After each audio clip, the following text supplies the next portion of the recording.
पूज्य गुरुदेव का आगमन हो चुका है। गुरुदेव व्यासपीठ पर मंचासीन हो चुके हैं। आप सबकी तरफ से व्यासपीठ को नमन करते हुए हम सबके प्रिय, हम सबके लाडले ठाकुर कल्लू जी महाराज के चरणों में नमन करते हुए परम सत्य परम आदरणीय विश्वविख्यात पूज्य गुरुदेव के पावन चरणों को नमन करते हुए और आप सभी शिव भक्तों के चरणों में नमन करते हुए सुंदर आज कथा के हम सभी दूसरे दिवस में प्रवेश करेंगे। नमः शिवाय, नमः शिवाय।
विश्वनाथ भगवान की जय, महाकालेश्वर भगवान की जय, ओंकारेश्वर भगवान की जय, प्रयागराज भगवान की जय, कुबरेश्वर महादेव की जय। हर हर महादेव, हर हर महादेव, हर हर महादेव, हर। काशी विश्वनाथ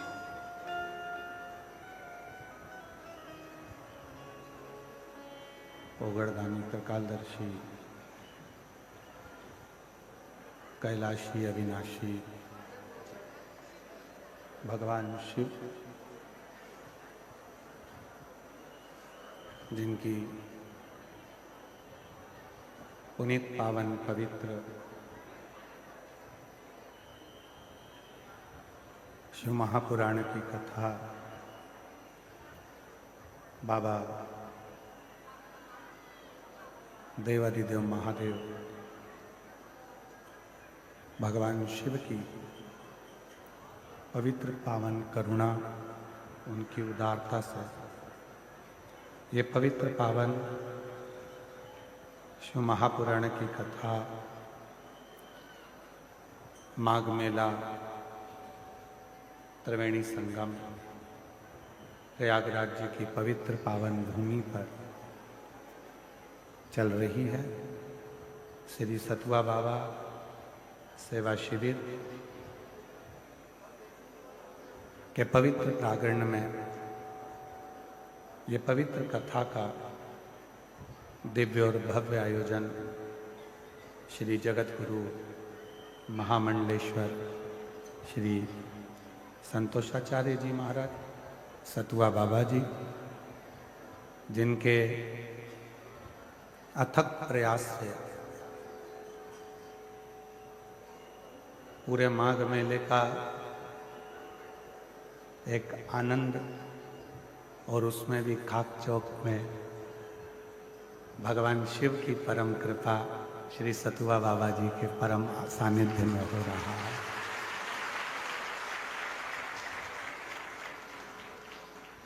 और ये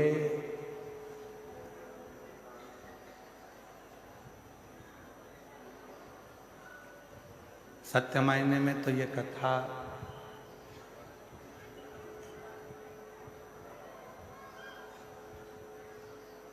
प्रयागराज में होना बड़ा कठिन होता है बाबा जी। मेला हो, कुंभ हो, उसमें पहले से इतने भक्त रहते हैं और ऊपर से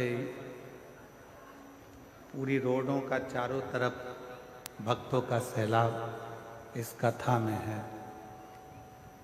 तो मैं उत्तर प्रदेश के माननीय मुख्यमंत्री जी,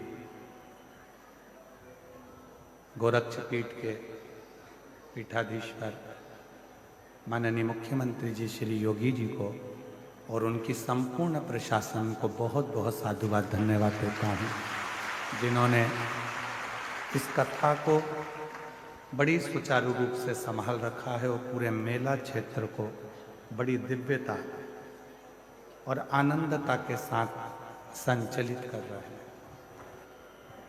ये 5 दिवसीय शिव महापुराण की कथा है।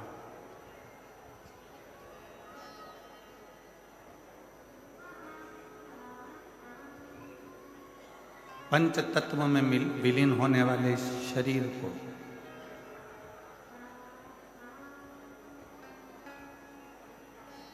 जो मिला है अपने माता पिता के द्वारा, इस शरीर को कैसे शिव से लगाया जाए, इस शरीर को कैसे परमात्मा की अविरल भक्ति में लगाया जाए, इस शरीर को कैसे भगवत भजन में लगाया जाए, कैसे भगवत नाम में लगाया जाए, ये शिव महापुराण की कथा हमको सिखाती है।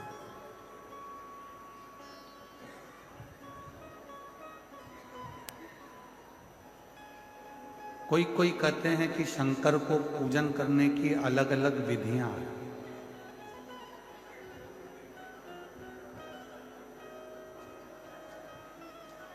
कोई कहते हैं भगवान शंकर को रिझाने के लिए अलग अलग भाषाएं।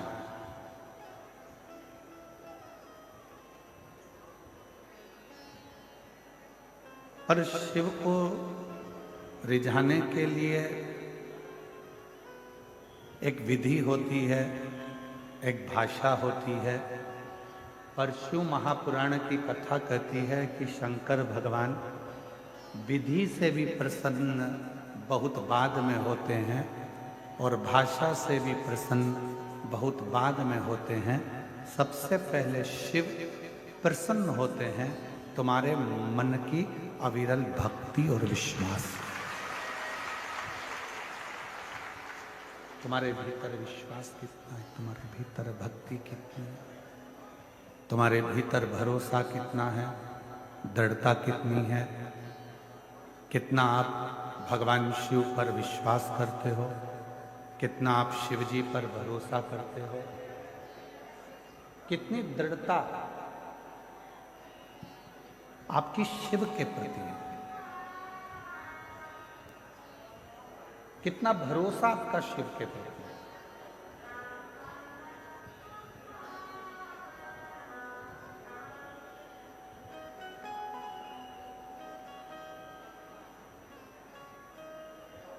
हमारे सतुआ बाबा जी कहते हैं, जब हम काशी में कथा करने के लिए गए तो सतुआ बाबा जी कह रहे थे, महाराज जी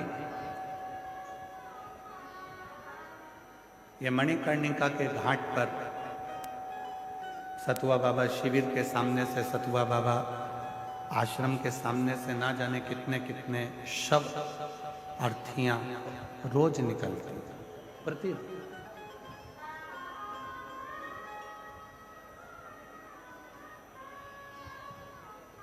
न जाने कितनी अर्थियां प्रतिदिन निकलती हैं।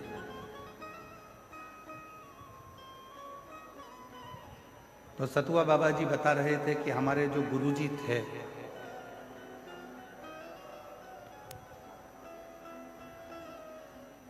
पूर्व में जब वो कोई भी अर्थी लेकर आता था और उसके पास में कुछ पाने के लिए नहीं होता था, रोता था, तो बाबा जी नीचे उतरकर उनको सतुआ घोल कर दे देते थे, सतुआ घोल कर उनको।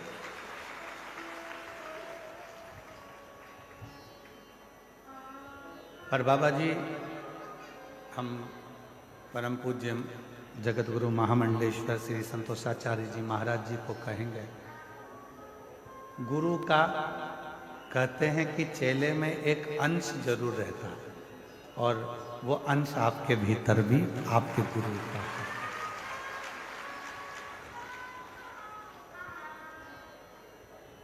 कोई भूखा ना रहे। हम ये तीसरी बार यहाँ पहुँचे हैं और तीसरी बार में भी हमने देखा कि बाबा जी अपने कक्ष में तो कम रहते हैं, भोजनशाला में भोजन चल रहा है कि नहीं चल रहा, सामने पंडालों में जाकर उनकी भी टीन को हटाकर उनके भी हाथ जोड़कर कह दिया कि तुम भी भोजन भंडारा चलाओ, जिससे आए हुए शिव भक्त भोजन।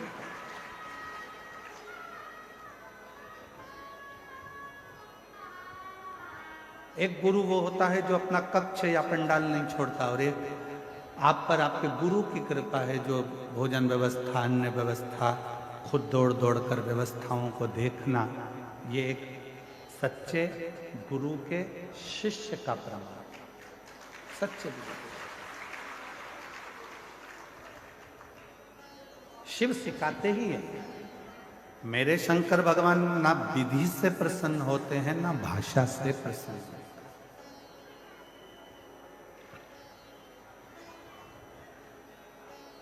कौन सी विधि हमारे पास में हो कि हम भगवान शंकर को प्रसन्न करें?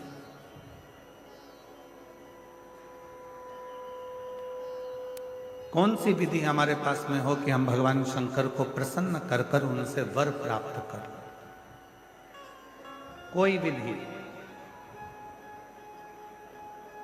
विधि हमारे पास में नहीं है कि हम शिव जी को प्रसन्न कर सकें। और कौन सी भाषा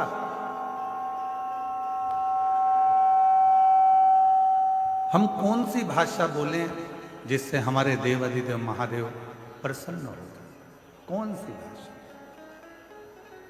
तो कहा एक विश्वास की विधि है, एक भक्ति की विधि है और प्रेम की भाषा है। ये दो चीजें अगर हमारे पास में है तो हमारा देव अधिदेव महादेव प्रसन्न भी होता है और वर भी होता है। एक विधि से प्रसन्न हो जाते हैं, वो विश्वास की विधि है और भक्ति की विधि।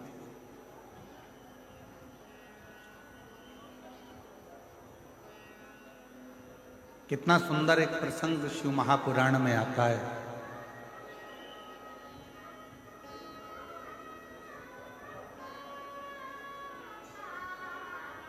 उत्तर भारत में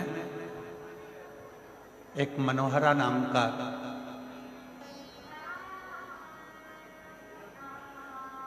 एक भगवान शंकर का शिव भक्त निवास करता था। शिव भक्त और भगवान शंकर का वो परम भक्त, भगवान शिव का वो परम भक्त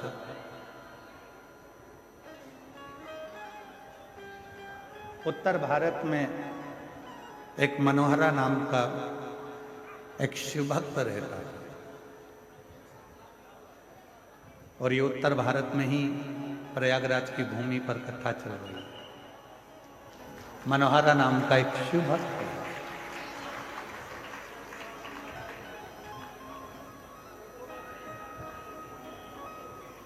सुतार का काम करता था।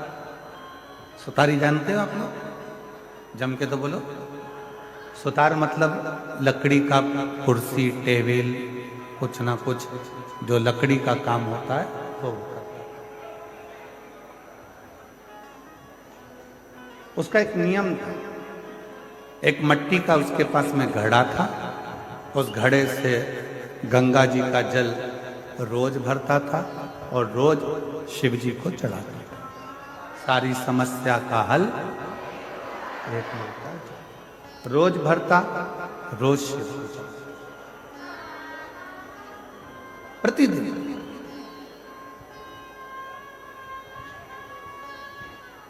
मनोहरा सुतार से उसके जितने भी दोस्त थे, जितने मित्र थे, जितने परिवार वाले थे, जितने कुटुंबी थे और जितने आसपास में रहने वाले लोग थे, वो सब ईर्ष्या करते थे।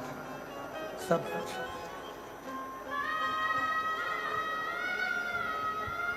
वो कहते हैं ना, घमंडी को ईश्वर नजर नहीं आता। घमंडी को ईश्वर नजर नहीं आता, ईर्ष्यालु को पड़ोसी नजर नहीं आता और क्रोधी को उसका परिवार नजर नहीं आता। कोई घमंडी है, उसके अंदर घमंड भरा हुआ है, उसके अंदर घमंड भरा पड़ा है, तो उसको ईश्वर नजर नहीं आएगा। वो घमंड उसके अंदर यदि भरा पड़ा हुआ है तो उसको ईश्वर दिखेगा ही नहीं। ऐसे कई लोग हैं जिनको रोज समझाना पड़ता है कि राम है, राम है, कृष्ण है, कृष्ण है, शिव है, शिव है, पर कई घमंडी ऐसे पड़े पड़े हुए हैं, अपनी घमंड में इतना ज्यादा वो फूले हुए हैं कि वो राम और कृष्ण शिव को मानने को तैयार ही नहीं।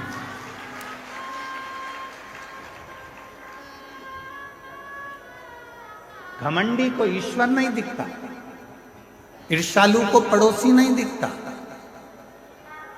ईर्ष्या करने वाला कोई व्यक्ति है तो उसके पड़ोस में अगर कोई रह रहा है तो वो दिन रात ईर्ष्या करता करता करता करता रहेगा। उसको ये नहीं दिखेगा कि तेरे दुख की घड़ी में वो पड़ोसी आकर खड़ा हो जाता है, पर ईर्ष्या भरी।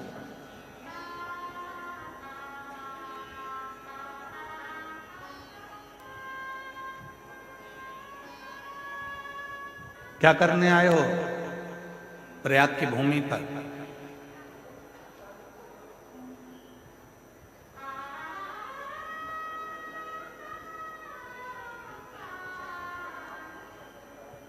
क्या करने पहुंचे हो इस संगम के तट पर?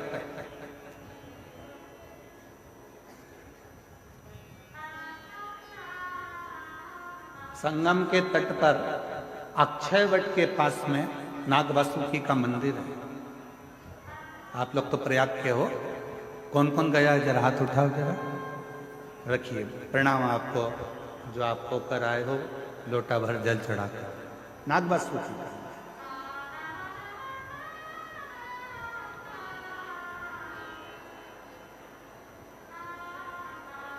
संगम के तट पर अक्षय वट के नजदीक में नागवासुकी का मंदिर है। क्या करने के लिए? हम आपसे पूछ रहे हैं वैसे कि वैसे ही इंद्र ने नाग वासुकी से पूछा था, जो भगवान शंकर के गले में सर्प है वासुकी नाग, उससे पूछा था कि तुम त्रिवेणी के संगम पर क्यों आए। जो इंद्र ने पूछा था, जो गरुण ने पूछा था, जो वरुण ने पूछा था, जो देवताओं ने पूछा था, आज वो प्रश्न हम भी आपसे पूछते हैं कि तुम संगम के तट पर क्या करने के लिए।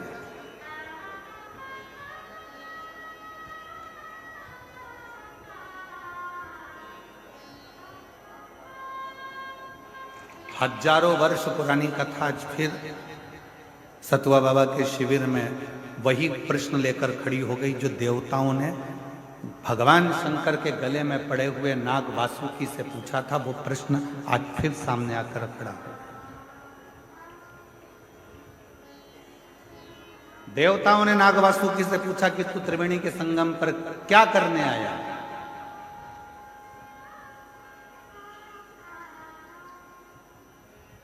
क्या करने के लिए आए। नाग वासुकी से बार बार प्रश्न करा गया, क्यों आए हो। ये गंगा यमुना सरस्वती के संगम पर नाग वासुकी क्या कर। आज वही प्रश्न हम आपसे कर रहे हैं, क्योंकि आप सब प्रयाग के रहने वाले हो। आपसे पूछा जाए कि आप त्रिवेणी के संगम पर क्या करने आए, प्रश्न यहां खड़ा होता है। तो नाग वासुकी ने कहा, मंथन के समय पर मेरा शरीर पूरा की पूरा कष्टप्रद हो गया है। शरीर में से रक्त निकल रहा है। मेरे शरीर की एक एक नस नस टूट चुकी है, क्योंकि मैंने जब मंथन मुझे पकड़ कर करा गया तो पर्वत के घर्षण से मेरा शरीर पूरा टूट चुका है। मैं बहुत कष्ट में हूं, बहुत तकलीफ में हूं। तो क्या करने आए हो। बस उस कष्ट को मिटाने के लिए और भगवान से उनकी कृपा पाने के लिए मैं त्रिवेणी के तट पर आकर विराजमान। अब कोई तुमसे पूछे, क्यों रे भाई, ए प्रयाग वालों, त्रिवेणी के तट पर तुम क्या करने के लिए आए हो, तो तुम्हें नाग वासुकी के वो शब्द याद रखना है कि नाग वासुकी ने कहा कि मेरा शरीर हर जगह से टूट चुका है, बहुत कष्ट में हूँ, और मेरे कष्ट को मिटाने के लिए और भगवान की अविरल भक्ति को प्राप्त करने के लिए मैं यहाँ आया हूँ। वही शब्द तुम्हारे होना चाहिए। त्रिवेणी के तट पर क्यों आए। जब हम राम नाम जपेंगे, कृष्ण नाम जपेंगे, शिव नाम जपेंगे, भगवान की भक्ति करेंगे, भजन करेंगे, मंत्र जाप करेंगे, नाम जाप करेंगे, इस प्रयागराज की भूमि पर त्रिवेणी के संगम पर बैठकर हम कल्पवास करेंगे, भगवान की अविरल भक्ति प्राप्त करेंगे, तो हमारे जितने दुख हैं वो तो कटेंगे ही, साथ में भगवान शंकर की और राम की, कृष्ण की अविरल भक्ति भी हमको प्राप्त हो।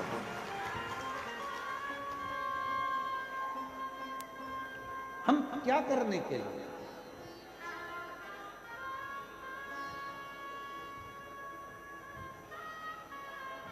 भोजन तो आप अपने घर पर भी कर सकते थे। बोलो बोलो, जम के बोलो जरा।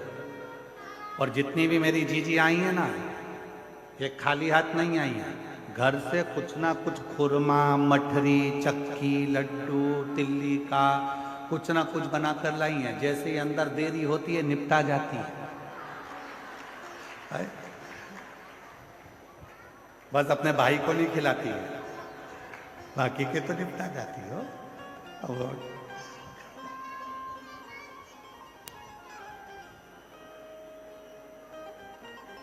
आप भोजन करने, मतलब ये पक्का हो गया कि आप भोजन करने के लिए नहीं है, अपने साथ है। फिर किसी ने पूछा, क्या तंबू में रहने के लिए, टेंट में रहने के लिए नीचे बिछा हुआ कालीन चाहिए? तो आप वो हो। मेरी जीजियां, मेरे जीजा ऐसे हैं कि इनको कालीन की भी जरूरत नहीं है। जिस टैंक से मल साफ होता है उस टैंक पर भी लोग चढ़ चढ़ के बैठे हुए हैं। मतलब आपको आसन से भी मतलब नहीं।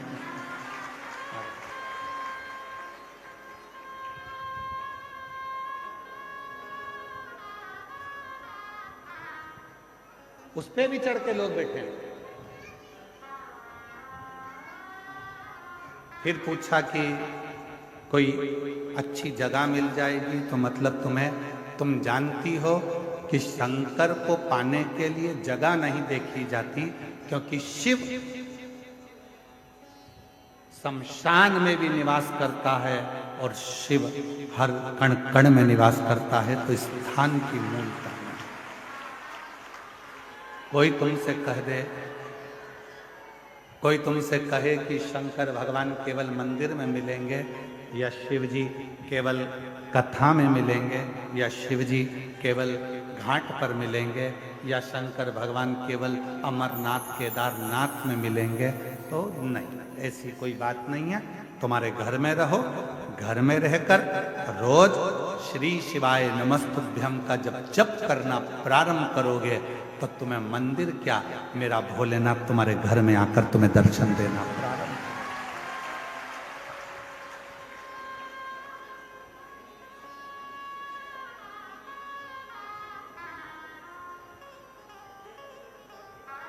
हमारे शैलेंद्र जी एक लाइन गुनगुनाते हैं कि मन को बना ले मन में शिवालय, संग चलेगा वो तेरे डमरू।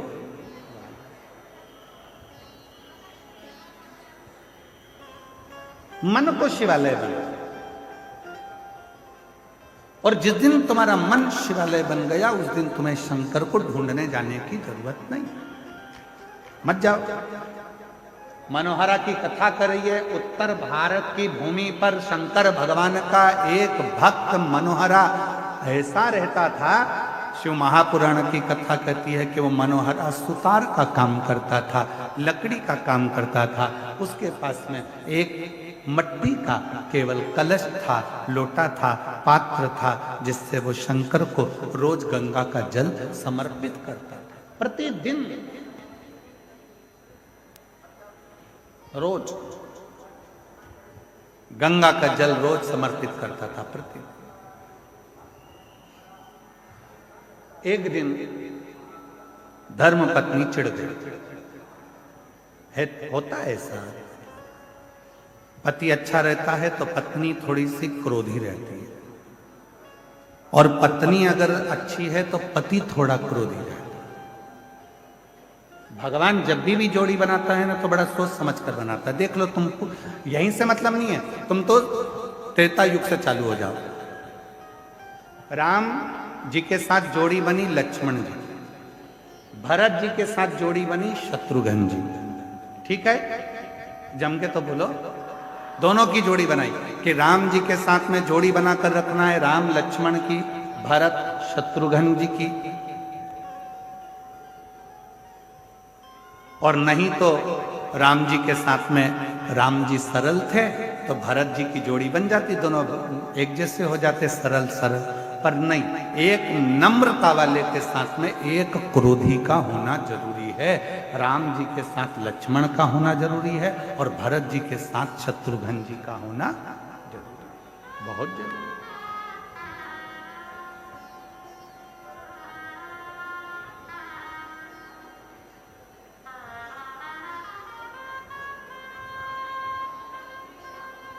पति गुस्से वाला है, पत्नी थोड़ी सी नम्र।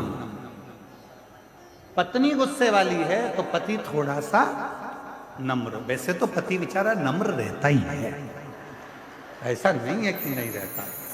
कर्पूर गौरम करुणावतारम संसार सारम भुजगेन्द्रम। वैसे तो उसमें नम्रता रहती है। तुम 25 प्रश्न करती हो, उस 25 प्रश्न में से 5 प्रश्न का उत्तर देता है, इससे ज्यादा नम्रता और क्या हो सकती है? तुम खुद विचार करो। केवल 5 प्रश्न का उत्तर देता है, वो इससे ज्यादा देता ही नहीं। कितनी बार तुम पूछती हो कैसी लग रही हूं? बोलता ही नहीं। बोलूंगा झगड़ा होगा, इसलिए बोलता ही नहीं बेचारा। अपनी तेल कंगा करता रहता है। फिर आ गई सच के सिर पे जूड़ा मुड़ा बांध के, कैसी लग रही है? वो कंगा कर रहा था, कंगा से मूछे सेट कर रहा है।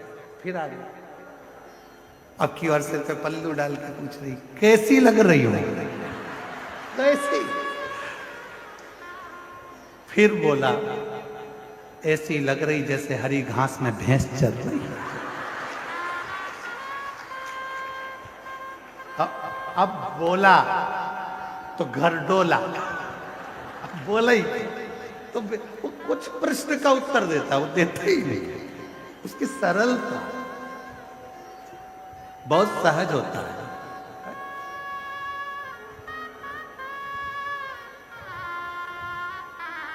जोड़ी बनी, मनोहरा की जो धर्म पत्नी थी वो थोड़ी सी क्रोधी थी, बहुत तेज, बहुत तेज। वो कुछ तो भगवान की भी कृपा होती है, जो भगवान के भक्त होते हैं उनकी धर्म पत्नियां थोड़ी तेज होती है। पत्नी अगर भक्त है तो उसका पति तेज होगा, और पति अगर भक्त है तो उसकी पत्नी तेज होगी। पर सतुआ बाबा जी, हम पर भोलेनाथ की कृपा है, हमारी अच्छी है।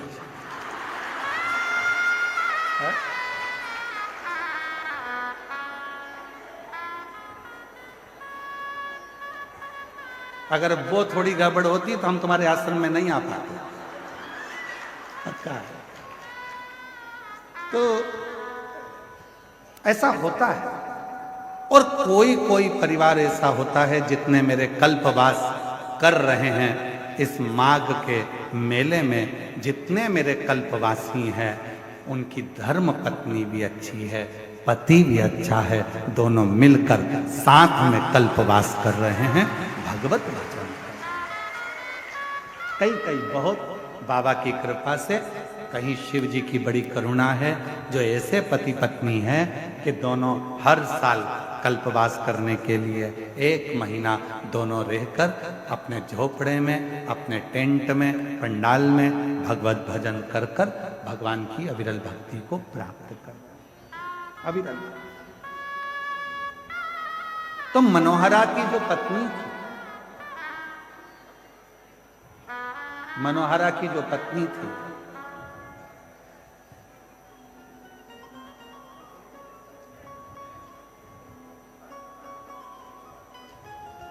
वो मनोहरा की पत्नी बहुत तीव्र थी, बहुत तीव्र।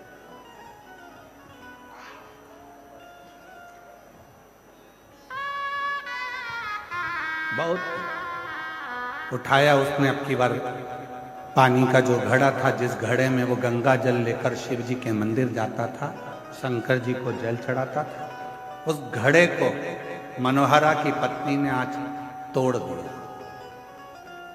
मनोहरा रोता हुआ शिव के मंदिर पहुंचा।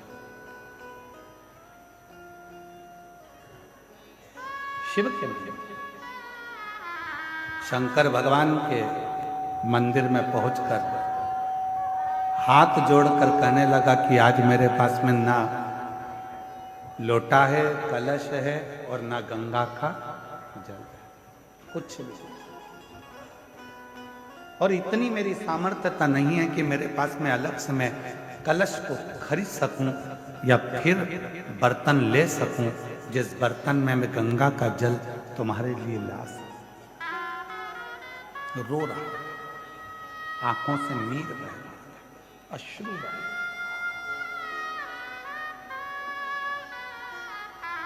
रोते रोते रोते रोते आखिरी में वो शंकर के शिवलिंग से चिपक गए।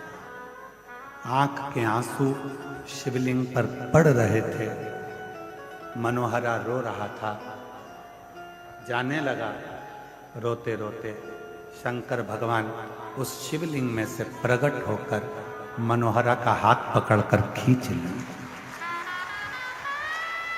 हाथ पकड़कर खींचा मनोहरा का, और बाबा भोलेनाथ से मनोहरा ने कहा कि रोज गंगा का जल लेकर आया, पर इतने सालों में कभी तू प्रसन्न नहीं हुआ, प्रकट नहीं हुआ, आज कैसे प्रकट हो गया? शिवजी कहते हैं मैं चांदी के या सोने के लोटे से प्रसन्न नहीं होता, मैं तो दिल से चढ़ाए हुए अश्रु के एक बूंद से भी प्रसन्न हो जाता हूं, जो भाव से मुझे समर्पित किया गया, जो तुमने मुझे भाव से दिया है। ना विधि थी। उस मनोहरा सुतार के पास में ना विधि थी, उस मनोहरा सुतार के पास में ना भाषा थी, उस मनोहरा सुतार के पास में ना कोई नियम था। उस मनोहरा सुतार के पास में तो केवल एक लोटा जल था, इसके सिवाय कुछ भी नहीं। नानी बाई का मायरा सुना है आप लोगों ने? जम के तो बोलो। नानी बाई के मायरे में नानी बाई का जो नरसिंह जी, जो नानी बाई के जो पिताजी थे नरसिंह मेहता जी, नरसिंह मेहता जी के बड़े भाई थे मदन मेहता जी। मदन मेहता जी की धर्म पत्नी थी दुरत गोरी। दुरत गोरी इतनी तेज थी कि अपने देवर को नरसिंह मेहता को और नरसिंह मेहता की धर्म पत्नी माणिक गोरी दोनों को गालियां देती थी, अपशब्द करती थी, ताने देती थी, आड़ा टेढ़ा करती थी, अपशब्द करती थी। पर भाई मदन मेहता जी अपने भाई से बड़ा प्रेम करते थे, नरसिंह मेहता जी से बहुत स्नेह। जब दादी नरसिंह मेहता की जो दादी जी थी वो नरसिंह को बहुत प्रेम करती थी, बहुत।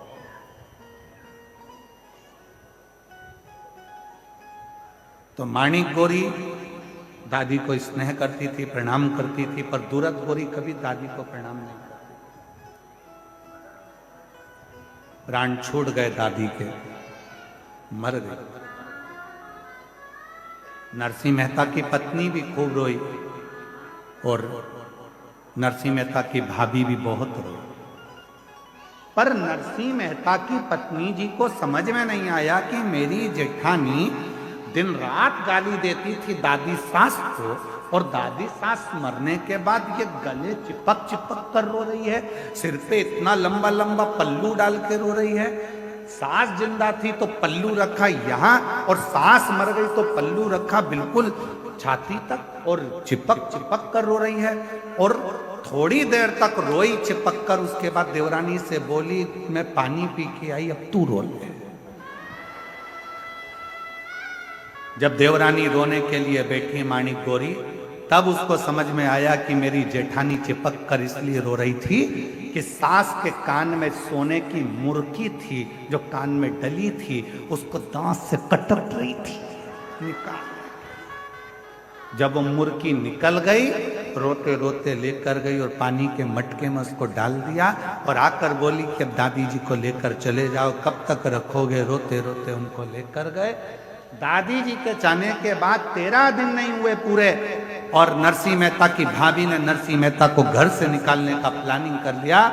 जब प्लान बनाया उसको निकालने का, तब बड़े भाई को लगा कि मेरा बेटा, मेरा भाई आखिर जाएगा कहाँ, कहाँ जाएगा?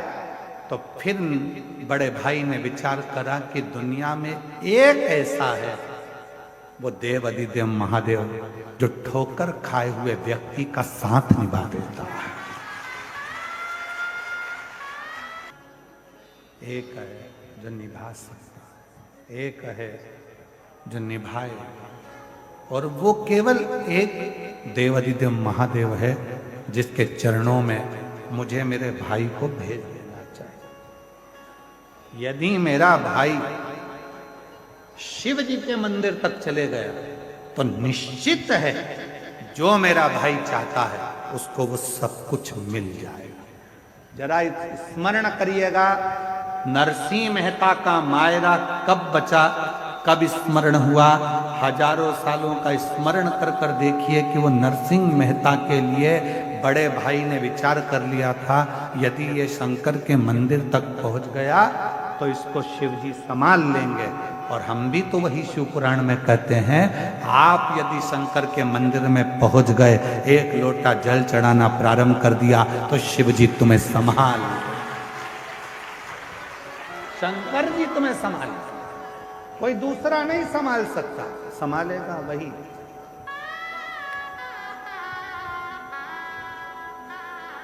शिव जी के दरवाजे तक पहुंचो, शंकर जी की चौखट तक पहुंचो, शंकर जी के मंदिर में एक लोटा जल चढ़ाने के लिए पहुंचो।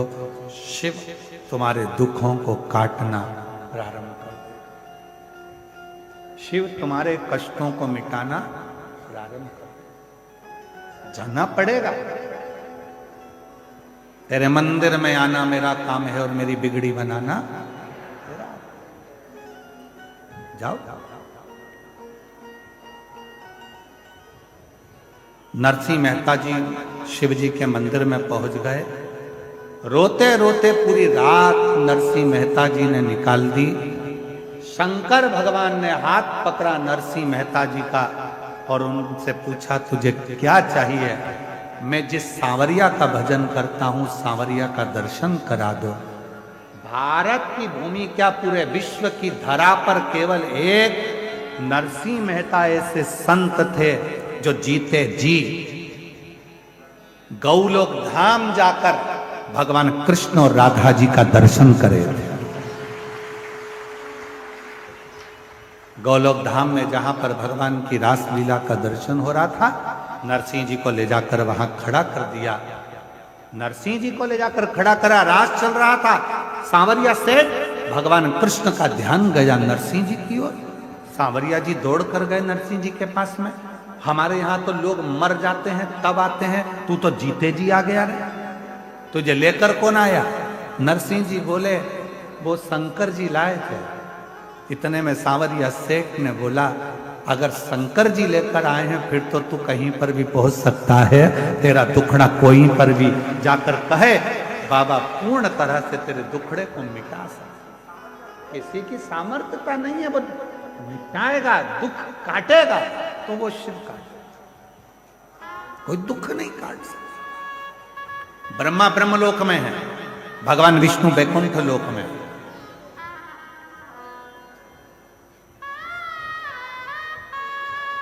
जितने देवता पृथ्वी पर प्रकट हुए सबके जाने की खबर है, सबके जाने का प्रमाण है और सबकी कथा है।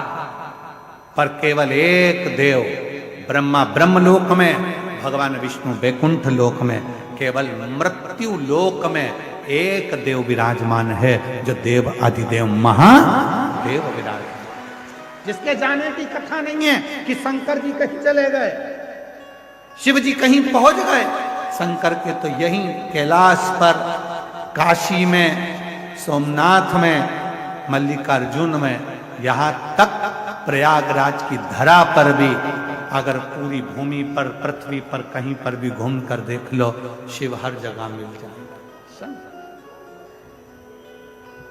शिव शिव है, वो कहीं नहीं जाता, तो यहीं रहता, उसको अपना दुखड़ा आप कह सकते। हमने कभी भी आप लोगों से ये नहीं कहा कि बहुत दूर शंकर जी का मंदिर हो तो वहां जल चढ़ाने जाना। हमने हमेशा आपसे कहा कि आपके घर के पास में जो शंकर जी का मंदिर है, वहां एक लोटा जल चढ़ाना प्रारंभ करो। क्यों? शरीर में रोग आता है तो पहले पास के हॉस्पिटल में दिखाया जाता है, पास के हॉस्पिटल में काम नहीं चलता फिर बड़े हॉस्पिटल में जाया जाता है, बड़े हॉस्पिटल में काम नहीं चलता फिर जाकर अपन लखनऊ में जाकर दिखाते हैं, लखनऊ में काम नहीं चले फिर जाकर अपन मुंबई पहुंच जाते हैं, मुंबई में काम ना चले तो फिर विदेश लेकर जाते हैं। अर्थात पहले अपने पास में इलाज करवाइए, दूर इलाज के लिए बाद में जाइए। पर दुनिया के लोग पहले दिन से विचार कर लेते हैं, अब की बार मुझे केदारनाथ जाना है, अब की बार मुझे अमरनाथ जाना है, अब की बार मुझे कैलाश पर्वत का दर्शन करने, परिक्रमा करने जाना है। हमारा निवेदन है, जो लड़के, जो लड़कियां, जो बेटे, जो बेटियां, जो नवयुवक बेटा बेटी कहते हैं मैं अमरनाथ जाऊंगा, अमरनाथ जाऊंगा, अमरनाथ जाऊंगा, पहले उनकी माँ से, माँ को पूछना चाहिए अपने बेटे से, अपनी बेटी से।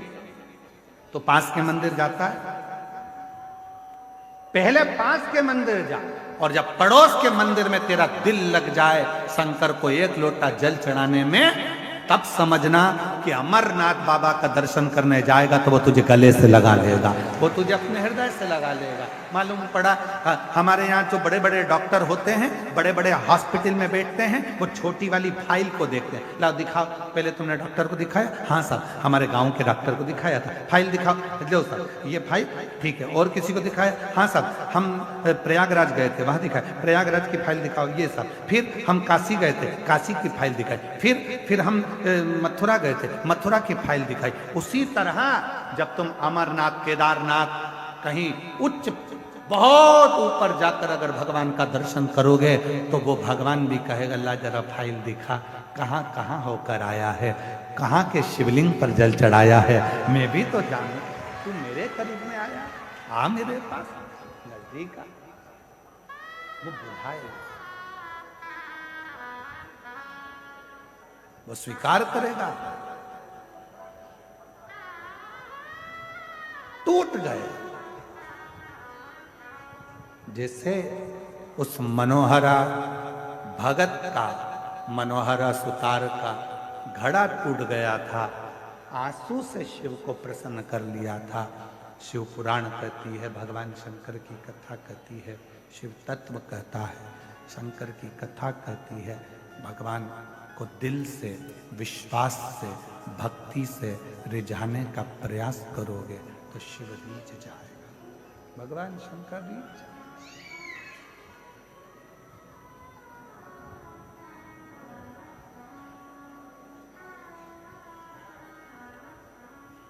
कुछ नहीं है हमारे पास।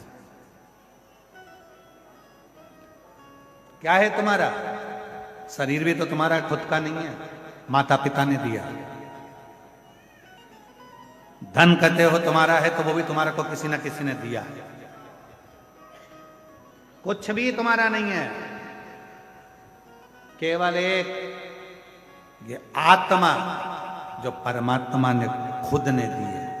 इसलिए शिव जी कहते हैं कि मुझे ये वस्तुओं से रिझाने का प्रयास मत करना, मुझे अगर रिझाना तो तेरे मन से। जिस दिन तू मुझे अपने हृदय से एक लोटा जल चढ़ाएगा, दिल मुझ में लगा लेगा, समझ लेना उस दिन मैं तेरा हो गया और तू मेरा हो गया।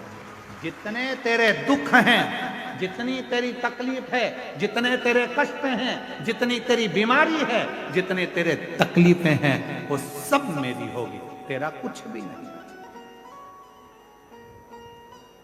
फिर किसी ने कहा पानी में इतना दम होता है कि एक लोटा जल, पानी में इतना दम होता है क्या कि जल चढ़ाया और जल चढ़ाते से ही शिव जी हमारे दुख काटना प्रारंभ कर देते हैं। पानी में कितना दम होता है। संकल्प करते समय तुम्हारे हाथ में कुछ हो ना हो, चावल नहीं होगा चलेगा, फूल नहीं होगा चलेगा, पर संकल्प करते समय तुम्हारे हाथ में जल का होना जरूरी है। हर हर संकल्प करते समय तुम्हारे हाथ में जल का होना जरूरी है।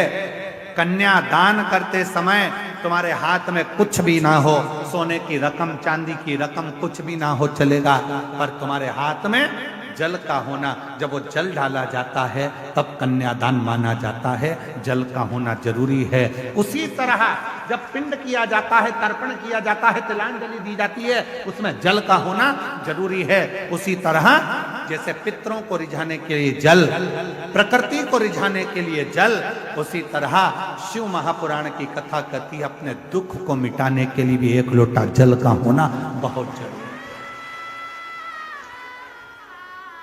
एक लोटे जल का होना बहुत जरूरी। वो जल हमारे जीवन का कल बदल देता। कोई जल्दी बनता है, कोई लेट बनता है। शिव को जल चढ़ाने वाला एक दिन सेठ जरूर बने, वो सेठ बना कर रखता है।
आपको सीवर वाला महाराज दिखे ना दिखे उससे कोई मतलब मत रखो, आपको तो भोलेनाथ दिखना चाहिए। जहां बैठकर कथा सुन रहे हो, अगर दिल से कथा सुनने के बाद भूमि को नमन कर कर उसकी रज मस्तक चढ़ाकर हृदय से लगाकर जो प्रार्थना करोगे, मेरा शंकर भगवान आपकी झोली में देगा जरूर। आप उससे प्रार्थना, तुम जिस भावना से, जिस विचार से, जिस सोच से, जिस मन से शिव को रिझाते हो, शिव आपको स्वीकार। कौन ना करे? ब्रह्मा जी शिव जी को समझ नहीं पाए, स्वयं ब्रह्मदेव शंकर भगवान को नहीं समझ पाए। स्वयं ब्रह्मा, कई लोग कहते हैं ब्रह्मा जी तो सृष्टि का निर्माण करने वाले, सृष्टि को रचने वाले, सृष्टि को निर्माण करने वाले, सृष्टि को बनाने वाले, और वो ब्रह्मा जी नहीं समझ पाए। ब्रह्मा जी भी शिव जी को नहीं समझ पाए। ब्रह्मा जी भगवान शंकर को नहीं समझ पाए। मेरी जीजियों, मेरे जीजाओं, मेरी बेटियों, बेटाओं, मेरे बुजुर्ग माँ बाप, याद रखना, दुनिया का कोई व्यक्ति तुमसे कह दे कि शंकर भगवान को मैं अच्छे से जानता हूं, समझता हूं, समझ लेना पक्का झूठेला है, पक्का झूठ बोलने वाला। शिव को समझने के लिए एक जन्म क्या, लाखों लाखों जन्म हो जाए तो भी शंकर भगवान को कोई समझ नहीं सकता, जान ही नहीं सकता। इसलिए अपन को ज्यादा प्रपंचा में नहीं पड़ना, अपने को तो एक लोटा जल, सारी समस्या का हल, और बोल बम का नारा है, बस। इससे ज्यादा अपने को माथा पच्ची करना भी नहीं है। कोई तुमसे कहे तुम शंकर जी की पूजन को जानते हो? नहीं जानते। शंकर जी का अभिषेक करना जानते हो? नहीं जानते। शंकर जी को रिझाने का कोई मंत्र आता है? नहीं आता। शंकर जी को क्या पसंद है? मालूम नहीं। तो फिर शंकर जी के मंदिर क्यों जाते हो? मिलने। किससे? शंकर जी से। तो शंकर जी तुझे देखते हैं क्या? वो देखे चाहे नहीं देखे, मैं तो देखता हूं बहुत। कुछ नहीं आता, कुछ भी नहीं।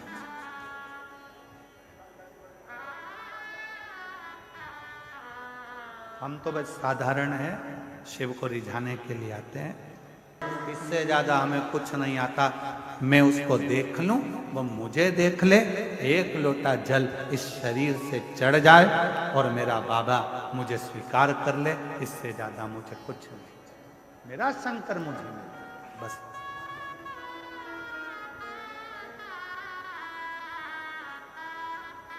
इससे ज्यादा कुछ नहीं चाहिए, कुछ नहीं।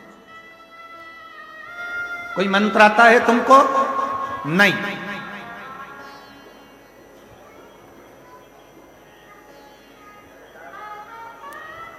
एक बार हम चित्रकूट घूमने के लिए गए थे महाराज जी, चित्रकूट घूमने के लिए, चित्रकूट दर्शन के लिए गए थे और कांतानाथ जी की परिक्रमा करने के लिए गए थे।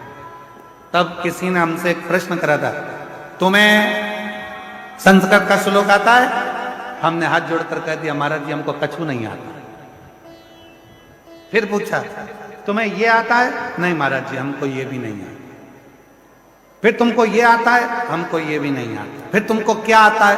तो हमने कहा श्री शिवाय नमस्तुभ्यं, श्री शिवाय नमस्तुभ्यं, श्री शिवाय नमस्तुभ्यं, श्री शिवाय नमस्तुभ्यं। नमः शिवाय, नमः शिवाय, हर हर भोले। नमः शिवाय शिवाय, ओम नमः शिवाय, हर हर भोले। नमः शिवाय, नमः शिवाय, ओम नमः श्री शिवाय नमस्तुते, श्री शिवाय नमस्तुभ्यं श्री शिवाय नमस्तुभ्यं श्री शिवाय नमस्तुभ्यं श्री शिवाय नमस्तुभ्यं श्री शिवाय नमस्तुभ्यं श्री शिवाय नमस्तुभ्यं श्री शिवाय नमस्तुभ्यं श्री शिवाय विनय करो। नमस्तुभ्यं।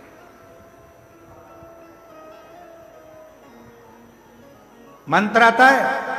नहीं आता। तब करते हो? नहीं। साधना? नहीं। क्या करते हो?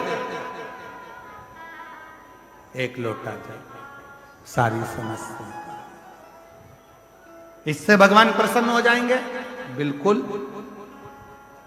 तड़प शंकर भगवान का ऐसा भक्त जो जंगल में रहता था, शिवलिंग को देखकर, एक महाराज जी को पूजन करता देखकर उसके पास में लोटा नहीं था जल चढ़ाने को, मुंह में पानी भरकर आता था, पिचकारी छोड़कर जाता था। पर शिव ने कृपा कर दी, उसको ना विधि आती थी ना विधान आता था, न मंत्र आता था, ना तंत्र आता था, ना साधना आती थी, ना जप आता था। उसको तो केवल एक काम, मुंह में पानी भरा, पत्तियों को तोड़ा, शिव को चढ़ाया, जल समर्पित प्राप्त हो गया। कुछ नहीं आता और सत्य बोलने में कुछ नहीं जाता। बोलो सही है कि गलत है? सत्य बोलो। मरने के बाद लोग बोलेंगे राम नाम सत्य है, जीते जी बोल लो सत्य। जो सत्य है सत्य है।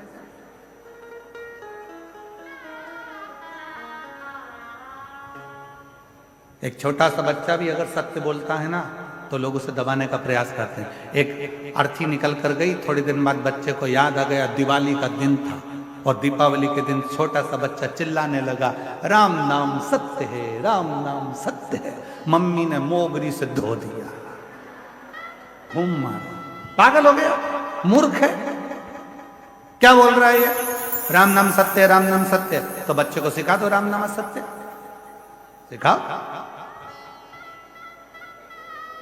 सत्य है और वो सत्य रहेगा, उससे कोई छुपा नहीं सकता। शिव सत्य है, शिव सुंदर है। जैसे अभी सतुआ बाबा जी ने अपने व्याख्यान में कहा कि बेलपत्री के 3 पत्ते हैं, सत्य, प्रेम, करुणा। ये 3 पत्र हैं।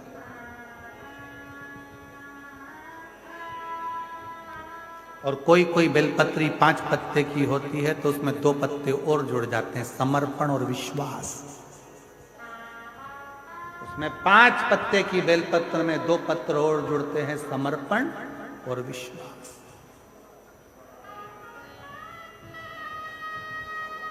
फिर 2 पत्ते जुड़े तो 7 पत्ते की बेलपत्र में साधना और तप।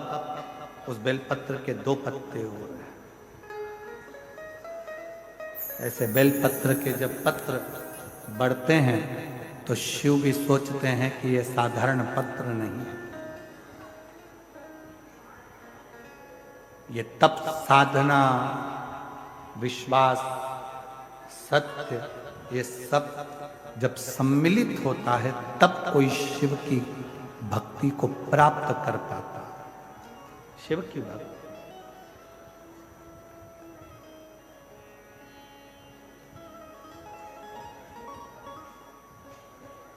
कल एक माता जी ने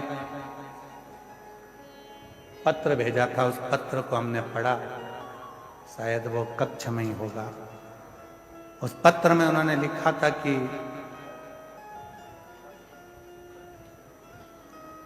गुरुजी, आप प्रयागराज के मेले में आते हो और प्रयागराज के मेले में आते हो तो सब बाबा मिलते हैं, तुम क्यों नहीं मिलते? तो हम हाथ जोड़कर निवेदन करते हैं कि हमसे ज्यादा आप उस देव अधिदेव महादेव से मिलने का संकल्प लें। हमारा एक लक्ष्य है कि आप शंकर जी से कैसे भी जुड़ जाओ, क्योंकि सियोर वाला महाराज तुम्हारा दुख कभी नहीं काट सकता।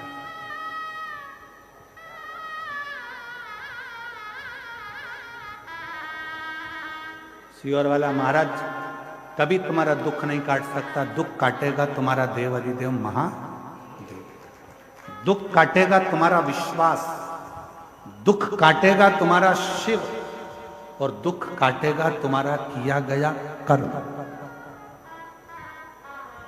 कोई सियोर वाला बाबा तुम्हारा दुख नहीं काट सकता।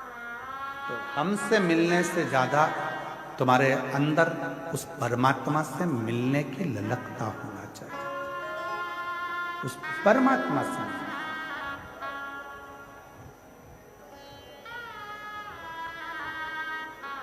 उस पर आश्रित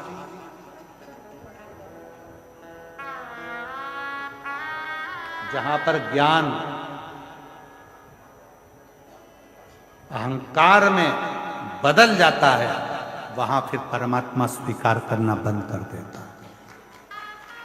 आप विद्वान हो अपनी जगह पर, आप ज्ञानवान हो अपनी जगह पर, आप बहुत बड़े पद पर बैठे हो अपनी जगह पर जिस दिन तुम्हारे भीतर इन सभी चीजों का अहंकार आ जाएगा, तब समझ लेना कि मेरा भगवान तुमसे दूर हो गया।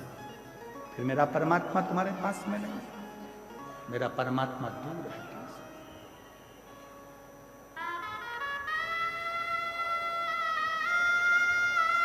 और आज प्रयागराज की भूमि पर एक बात कहना चाहेंगे सभी शिव भक्तों को जो देश विदेश में कथा को सुन रहे हैं, आस्था चैनल के माध्यम से, सोशल मीडिया के माध्यम से। माघ मेले की यह पवित्र धरा से 5 दिवसीय शिव महापुराण को जो सुन रहे हैं, उनसे एक निवेदन करना चाहेंगे। कभी कभी यदि हाथ में पानी का लोटा भी ना हो, एक लोटा जल भी ना हो, तब अपने हाथ की अंजलि को फैलाकर हृदय का जल भरकर भक्ति से अगर हाथ को भी ऐसा कर दोगे तो भी वो जल को स्वीकार कर लेगा। वो स्वीकार करेगा। उसमें आपका विश्वास का होना जरूरी है, उसमें आपके भरोसे का होना जरूरी है, उसमें आपकी दृढ़ता का होना जरूरी है। विश्वास, भरोसा, दृढ़ता यदि है, ब्रह्मा जी भगवान शंकर को नहीं मान रहे। कई लोग ऐसे हैं संसार में कि वो सोचते हैं कि मैं जो बोलूं वो होना चाहिए, मैं जो करूं वो होना चाहिए। तो ब्रह्मा जी शिव जी को नहीं मान, भगवान शंकर को मानने के लिए तैयार नहीं हुए, भगवान ब्रह्मदेव। तब भगवान नारायण ने उनको समझाया, फिर भी वो नहीं मानते। तब भगवान नारायण ने और भगवान ब्रह्मा ने एक पर्वत को घुमाया तो उससे शिवलिंग की आकृति उत्पन्न हो गई। तब ब्रह्मा जी ने उस शिवलिंग की आकृति में से कानों में ध्वनि सुनी। शिव जी बोले, ब्रह्मदेव मैं ही शंकर हूं, सृष्टि का निर्माण भी मैं ही करता हूं, संहार भी मैं ही करता हूं और संचालन भी मैं ही करता हूं, कोई दूसरा नहीं।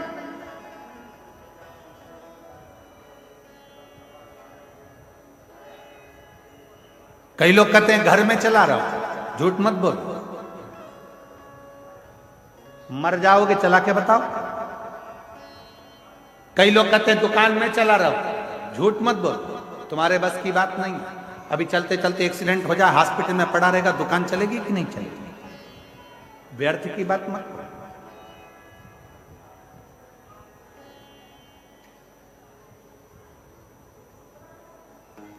ये झूठ है।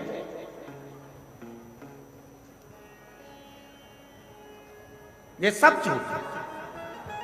नहीं, आप और हम कुछ नहीं कर सकते। करने और कराने वाला तो मेरा देव अधिदेव महादेव है, जो करा रहा है, कर रहा है, चला रहा है और आपको चल रहे हैं। ये उसके ऊपर, ये आप और हमारा बस की बात नहीं। कोई कहे कि अगर मैं ना करूं तो कुछ भी ना हो, तो हमारा निवेदन है 2-4 घंटे के लिए मर के देख ले, चलेगा कि नहीं चलेगा? सब चलेगा।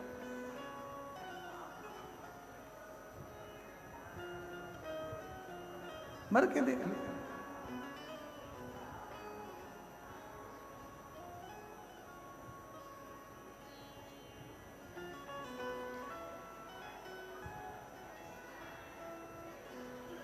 कोई मरता है, प्राण छूटते हैं, आप लोग उसके घर पे बैठने जाते हो कि नहीं जाते? जम के तो बोलो, जाते।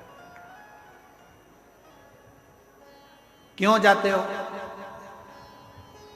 कि उसके घर पर जाएंगे, थोड़ी देर बैठकर राम नाम, कृष्ण नाम, शिव नाम गाएंगे तो जो जीवात्मा गई है उसको मुक्ति मिले, उसको मोक्ष मिले। कितने लोग हैं जो मरने वाले के घर पर बैठकर भगवान का भजन करते हैं? कोई ना करता। पक्के झूठेले हो, कोई नहीं करता।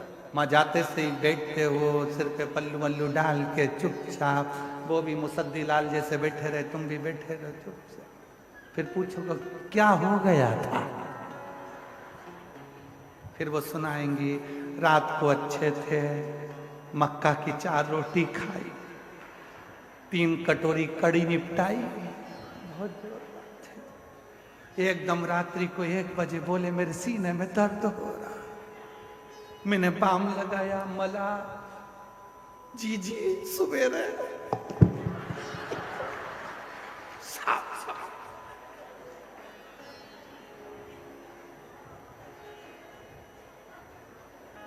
अब तुम्हें बताया, तुम गई, तुम्हारे बाद फिर कोई दूसरी आ गई। क्या हो गया था? मक्का की 2 रोटी खाई, 2 कड़ी की कटोरी निपटाई, रात को सीने में दर्द, बाम लगाया, सब करके देख जी। ये गई, फिर दूसरे 13 दिन में 1300 लोगों को स्टोरी सुनाई। उससे अच्छा एक सीडी बनवा लेती, प्लेयर पास में रख लेती, जैसे बेंजो वाले भैया ने डब्बा रखा है बाजू में आवाज आने के लिए, ऐसे एक डब्बा रख के प्ले कर देती, वो सीडी में भरकर कि ऐसे मरा था, सुन ले। ये जाकर मत पूछो मरने वाले के यहाँ कि कैसे गया, ये पूछो कि कहाँ गया। भजन करो, कीर्तन करो, नाम जाप करो, स्मरण करो, शिव नाम जपो, राम नाम जपो, कृष्ण नाम जपो। और हम पूछ रहे हैं कहाँ गया?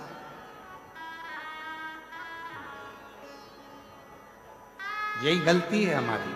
हम मंदिर में जाकर क्या करते हैं? हम मंदिर में जाकर करते क्या? 1 लोटा जल हम चढ़ा रहे हैं, और पहले भी कथा में कहा तुम्हारा पूरा 1 लोटा जल शंकर जी को चढ़ना चाहिए, क्योंकि दुनिया के कई लोग कहते हैं कि हम जल चढ़ा रहे हैं, इतने दिन हो गए जल चढ़ाते, इतने दिन हो गए जल चढ़ाते, इतने दिन हो गए जल चढ़ाते, शंकर जी हमारी नहीं सुन रहा है, शिव जी हमारी नहीं सुन रहा है, पड़ोसी की सुन ली, तुम्हारी क्यों नहीं सुनी? उसका कारण यह है कि तुम्हारा 1 लोटा जल शंकर जी को नहीं चढ़ रहा है, तुम्हारी दृष्टि में अभी भी भेद है। इसलिए आप लोगों से कहा था कि ये शिवलिंग, ये जलाधारी, ये जल बहने का स्थान, जिस पे शिवलिंग रखा है वो पार्वती जी का हस्त कमल है। जहां से पानी बहता है वहां राइट में गणेश जी, लेफ्ट में कार्तिकेय जी, बीच में अशोक सुंदरी। शिवलिंग के ऊपर जो बूंद बूंद पानी टपक रहा है वह शंकर जी की 5 लड़कियां, जया, विषहरा, शामली बारी, दौतली। शिव जी का पूरा परिवार जब एक ही जगह पर है तो तुम्हें जल कहां चढ़ाना चाहिए? शंकर के शिवलिंग पर। अब तुम जल चढ़ाने जाते हो तो वहां पर भी जाकर विचार करते हो कि जल लेकर पोची लोटा भर के शंकर जी को चढ़ा दिया, फिर पास में गणेश जी बैठे थे उनको चढ़ा दिया, पार्वती जी बैठी थी उनको चढ़ा दिया, नंदी बैठा था उनको चढ़ा दिया, फिर कार्तिकेय बैठे थे उनको चढ़ा दिया। अब सियोर वाला बाबा बोला कि 1 लोटा जल सारी समस्या का हल। ईमानदारी से बोलो, शंकर को पूरा 1 लोटा चढ़ाइए कब?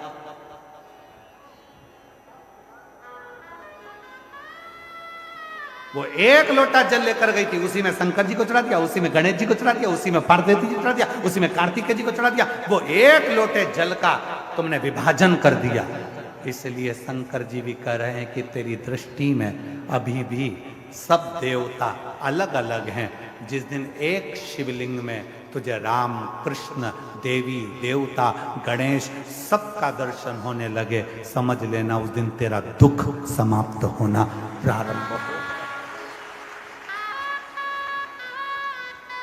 दिन तेरा दुख समाप्त होना पर हम शिव के वो एक लोटे जल को समझ ही नहीं पाते। और आप में से कई लोग होंगे जो ये गलती करते होंगे, ऐसा नहीं कि नहीं करते होंगे। एक लोटा जल चढ़ाना, गणेश जी को चढ़ा दिया, पार्वती जी को चढ़ा दिया, नंदी को, वो एक लोटा जल पूरा। जब हमारे यहाँ शंकर जी के मंदिर में टूटा हुआ नारियल नहीं चढ़ता, शिव जी के मंदिर में टूटा हुआ चावल का दाना नहीं चढ़ता, शिव जी के मंदिर में टूटी हुई सामग्री नहीं चढ़ती, तो आधा लोटा जल क्या करेंगे बोले ना? पूर्ण समर्पण, पूर्ण समर्पण। और जब पूर्ण समर्पण होगा तो वो सुख अपने आप आपको मिलेगा। महाराज, शिव को रिझाना, भगवान शंकर को रिझाना बहुत सरल।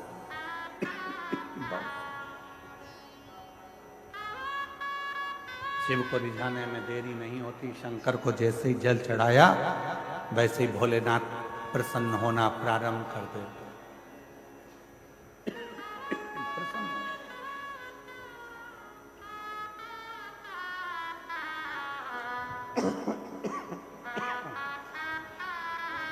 शिव करुणा के साथ, इसलिए शिव महापुराण की कथा में भगवान शंकर की पवित्र चरित्र में वर्णन है। शिव को रिझाने का तरीका बिल्कुल सहज है।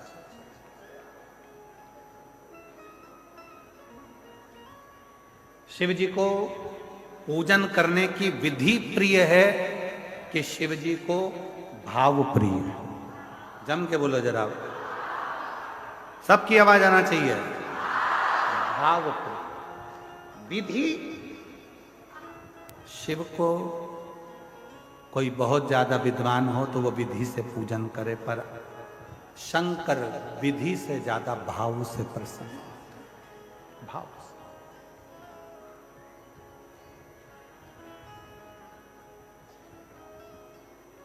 विधि से। कितना सुंदर प्रसंग है।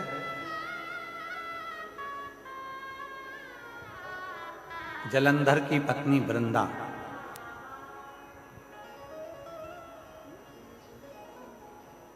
जब मालूम पड़ा कि मेरा पति मर गया,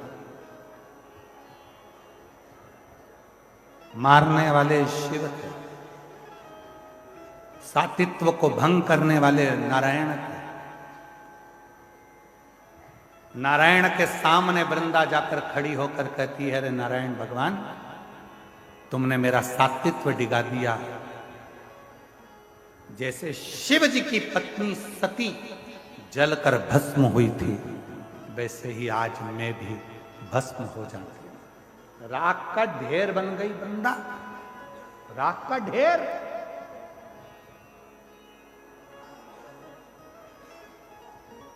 क्यों? दुनिया के लोग कहते हैं भगवान शंकर भस्म धारण करते हैं। उनके भस्म को देखकर एक बार भगवान नारायण ने भी मुस्कुरा दिए थे और कह दिए थे, इस भस्म में ऐसा क्या है?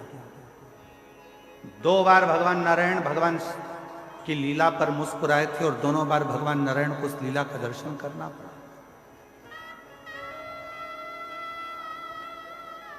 शिव के तन पर चढ़ी हुई भस्म, माता सती के शरीर की चढ़ी हुई भस्म देखकर भगवान नारायण सुदर्शन चलाने से पहले हंस दिए। भगवान, आपके तन पर भस्म। नारायण मुस्कुरा दिए। शिव जी मन में सोचे, नारायण, जिस दिन इस भस्म को चढ़ाओगे तब मालूम पड़ेगा कि भस्म में है क्या। इस भस्म में क्या है, उस दिन आपको मालूम पड़ेगा कि भस्म है क्या। ऐसा मौका नारायण भगवान के पास कभी नहीं आया कि भगवान नारायण भस्म चढ़ा रहे। पर एक मौका आया जब जलंधर की धर्म पत्नी वृंदा अपना सातित्व भंग होने के बाद अपने शरीर को जलाकर भस्म कर देती है, राख का ढेर बन जाती है। तब नारायण की आंख में आंसू भरा था और नारायण ने उस वृंदा की भस्म को अपने तन पर धारण कर लिया था। तन पर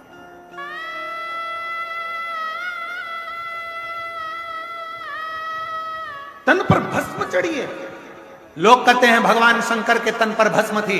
शिव महापुराण, स्कंद पुराण, कुर्म पुराण कहती है कि भगवान नारायण के तन पर भी भस्म थी।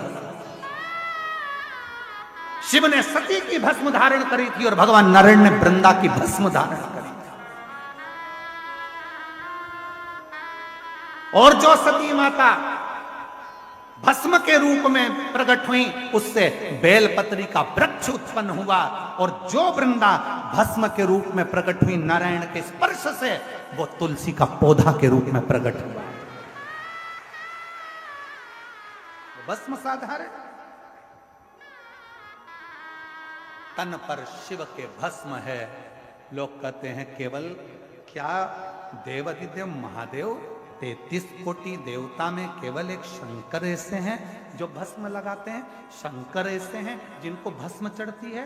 भगवान नारायण ने भी अपने तन पर भस्म धारण करी थी। बस अंतर इतना है, शिव सती की भस्म लगाए थे और नारायण वृंदा की भस्म लगाए थे। वृंदा की भस्म।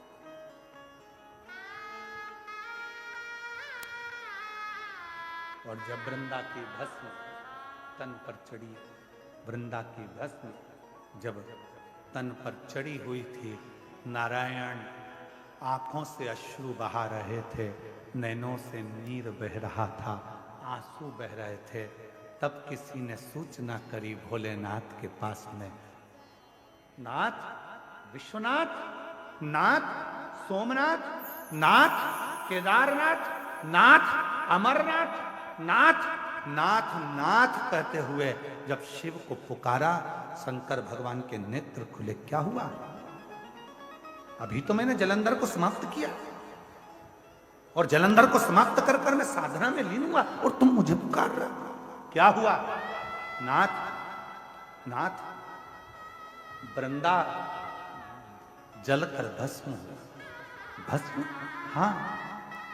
शिव कहते हैं वो भस्म कहां है? कहा वो तो नारायण ने धारण कर ली। नारायण?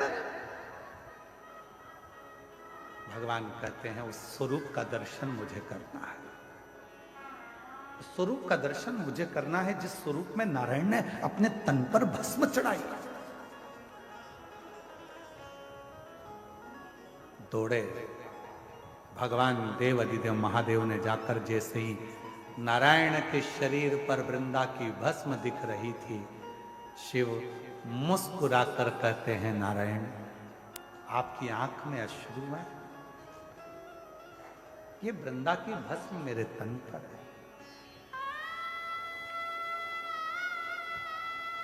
शिव कहते हैं केवल संसार के मनुष्य के लिए यह बात नहीं, जैसी करनी वैसी भरनी हमारे लिए भी निश्चित है। एक दिन मैंने भस्म धारण करी थी, आपके चेहरे पर मुस्कुराहट थी। आज आपने भस्म धारण करी है। नाथ, मेरे तन से लगी हुई भस्म सती की बेल वृक्ष बन जाती है और तुम्हारे तन से लगी हुई भस्म नारायण और वृंदा की तुलसी का पौधा बन जाती है। ये जगत के पूजन, जगत के पूजन।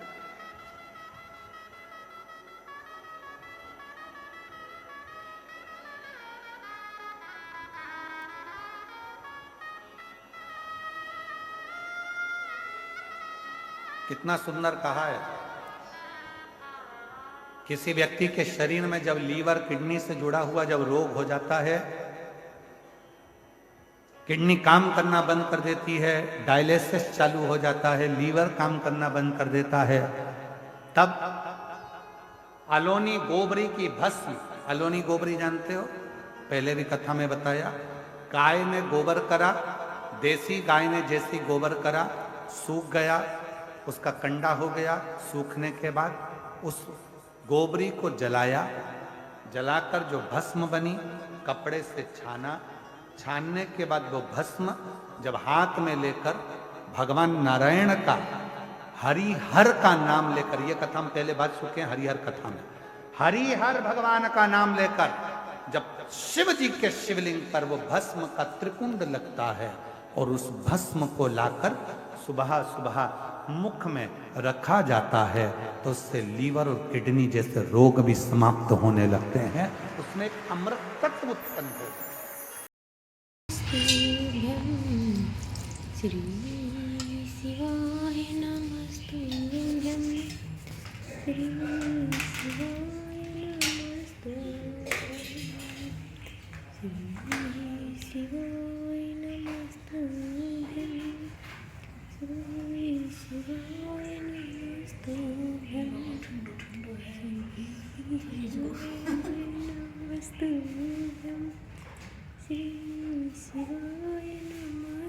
नमस्तुभ्यं, श्री शिवाय नमस्तुभ्यं,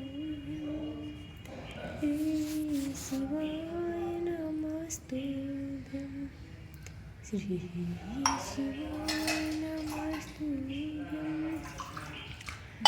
श्री शिवाय नमस्तुभ्यं, श्री शिवाय नमस्तुभ्यं, श्री शिवाय नमस्तुभ्यं, श्री शिवाय नमस्तुभ्यं। देने में कमी नहीं रखता मैं, उससे बस केवल हृदय से कहोगे वो स्वीकार कर, स्वीकार कर। इसीलिए फिर निवेदन, बाबा को अपने मन का भाव दिल से प्रार्थना करो।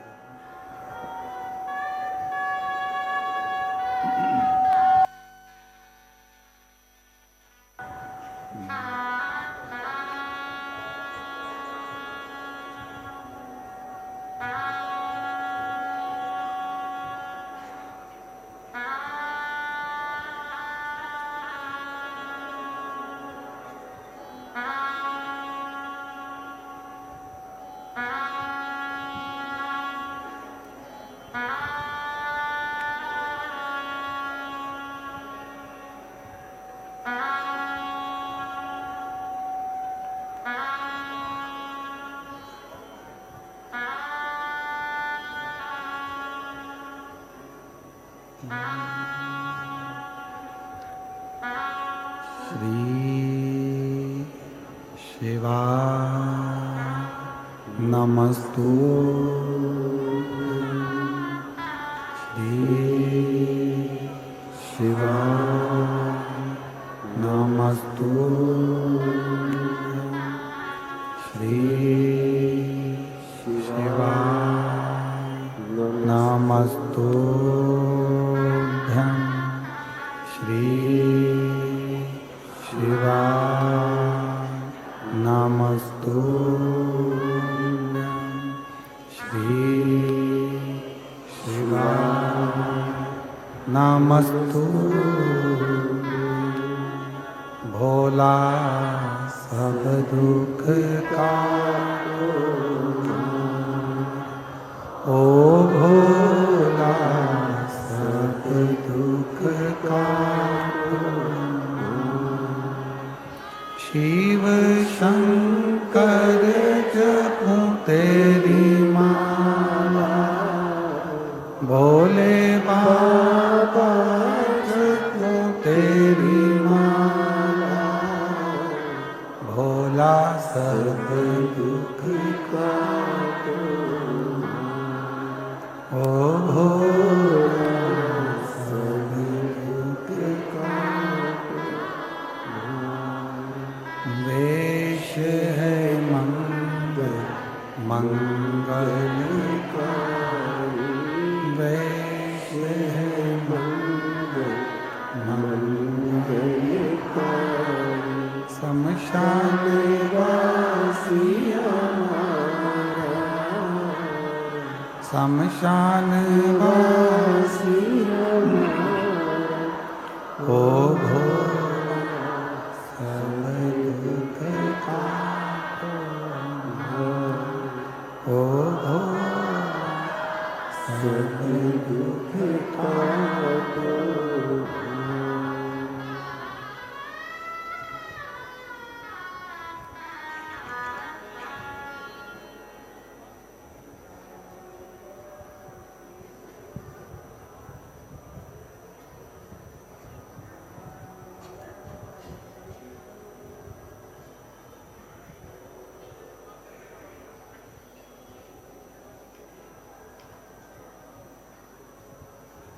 बाबा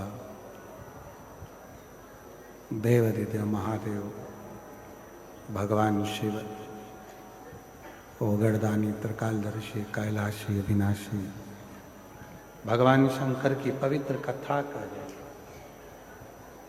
शिव महापुराण की कथा वर्णन करती है। शिव तत्व कहता है।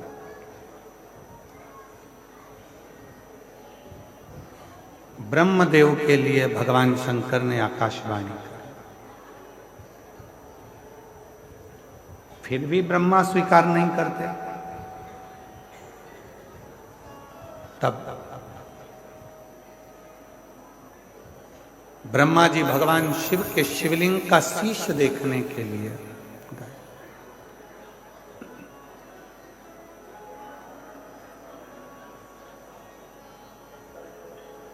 भगवान नारायण भगवान शिव जी के शिवलिंग का चरण देखने के लिए आकर सत्य कह दिया कि मुझे चरण नहीं मिला, तो भगवान विष्णु का नाम शिव जी ने सत्य नारायण रख दिया। प्रथम आकर तुम सत्य बोले हो, इसलिए संसार सागर में जिसके यहां भी कोई शुभ कार्य होगा, दुनिया के लोग आपकी पूजन करेंगे, सत्यनारायण के रूप में पूजे जाओगे, सत्यनारायण के रूप में आपका नाम रहेगा। तब से आज तक पृथ्वी पर जब भी कोई अच्छा कार्य होता है तो लोग सत्यनारायण भगवान का पूजन, आराधना, अर्चना, साधना करते हैं। सत्यनारायण भगवान की आराधना, साधना। बोले सत्यनारायण भगवान की। सत्यनारायण भगवान की आराधना साधना सत्य से। फिर प्रसंग आया, ब्रह्मा जी केतकी के पुष्प को और गौ माता को लेकर आए, दोनों ने झूठ बोल दिया। तब जैसे ही दोनों ने झूठ बोला, शिव जी ने उन दोनों को श्राप। केतकी के पुष्प तो झूठ बोलता, इसलिए सारे देवताओं पर चढ़ेगा पर शिव पर कभी नहीं चढ़ेगा। और गौ माता, आपने भी झूठ बोला। आपका पूरा शरीर पूजा जाएगा पर आपका मुख अपूज्य माना।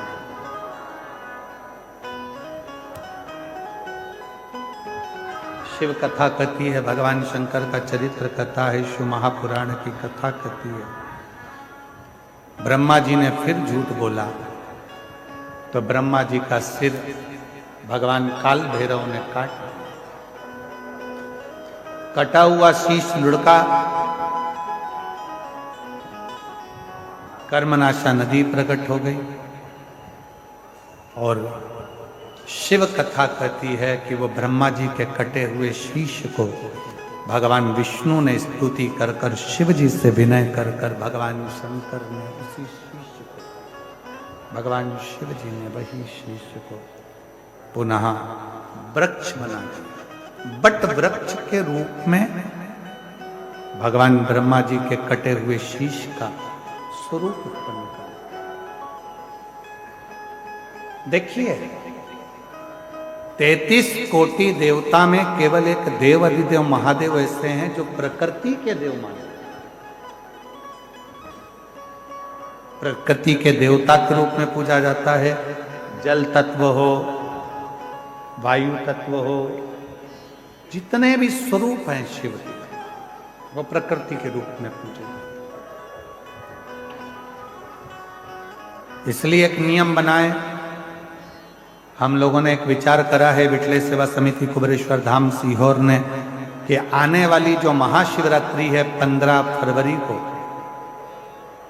उस दिन उस शिवरात्रि को ग्रीन शिवरात्रि के रूप में मनाएं। एक एक वृक्ष, जितने भी श्रोता भाई बहन चाहे टीवी पर सुन रहे हों, पंडाल में सुन रहे हों, शिवरात्रि के दिन 15 फरवरी के दिन एक वृक्ष अवश्य लगाएं और ग्रीन शिवरात्रि का हिस्सा बने और अपने जीवन को धन्य अवश्य लगाएं। शंकर जी को जल चढ़ाते हो वैसे उस वृक्ष में भी थोड़ा थोड़ा जल दें, जिससे आने वाले समय में जब वृक्ष लगे, बेलपत्री का पौधा जब वृक्ष के रूप में लग जाएगा, आप और हमारा तो शरीर छूट जाएगा, आप और हमारा शरीर तो चला जाएगा, पर बेलपत्री का वृक्ष यदि संसार सागर में रहेगा तो उस वृक्ष की पत्तियां टूटकर जब देव अधिदेव महादेव पर चढ़ेगी तो कम से कम ये तो रहेगा कि हम चले गए, पर वो बेलपत्री के वृक्ष की पत्ती देव अधिदेव महादेव की सेवा में रोज लगे, प्रतिदिन लगे।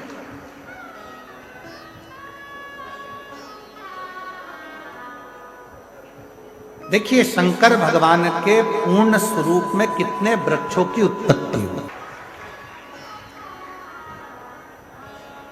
शिव ने कितने वृक्षों का निर्माण किया। बट वृक्ष भगवान शंकर ने निर्मित किया ब्रह्मा जी के शीश से। बेलपत्री का वृक्ष मां सती की भस्म और मां जगत जननी जगदम्बा का तेज प्रकट किया। तुलसी का पौधा भगवान शंकर ने जलंधर का वध किया।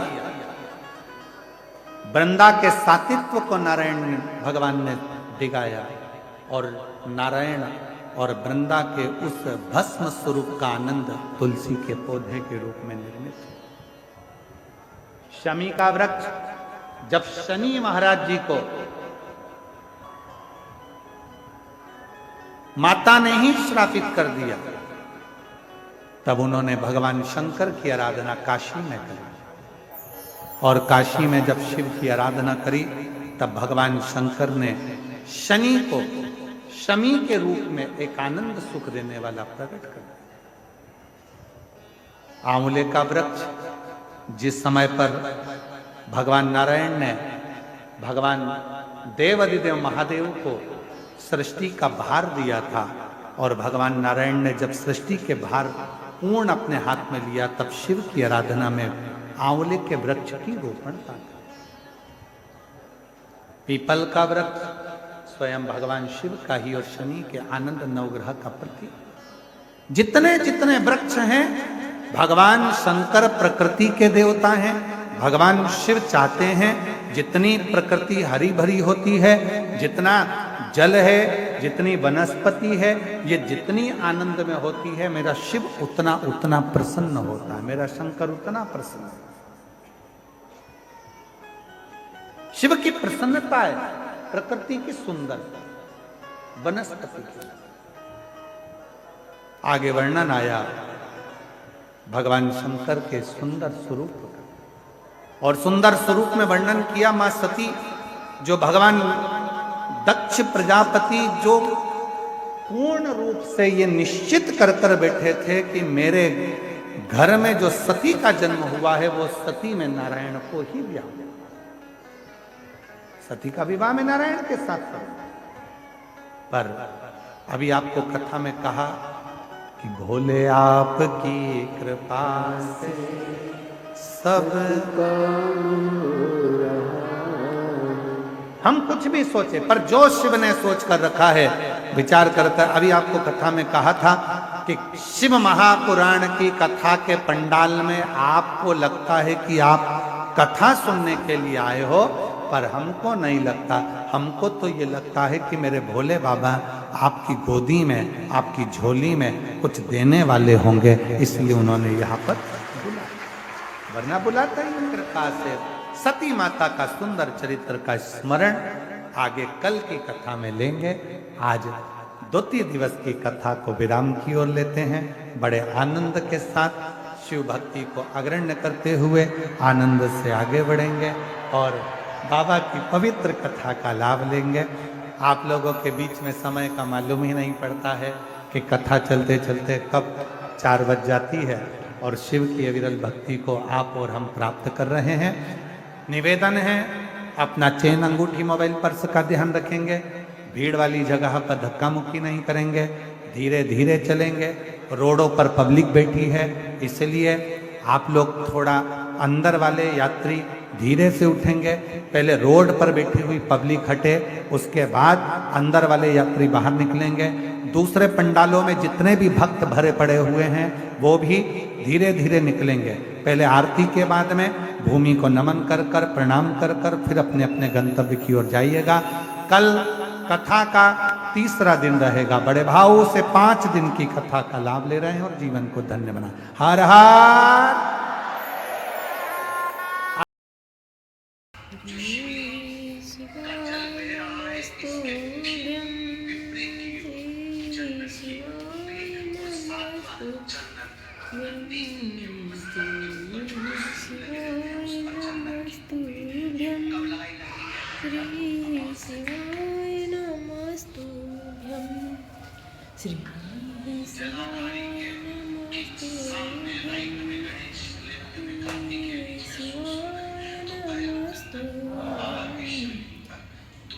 श्री शिवाय अमावस्या के दिन श्री शिवाय नमस्तुभ्यं श्री शिवाय नमस्तुभ्यं श्री शिवाय नमस्तुभ्यं श्री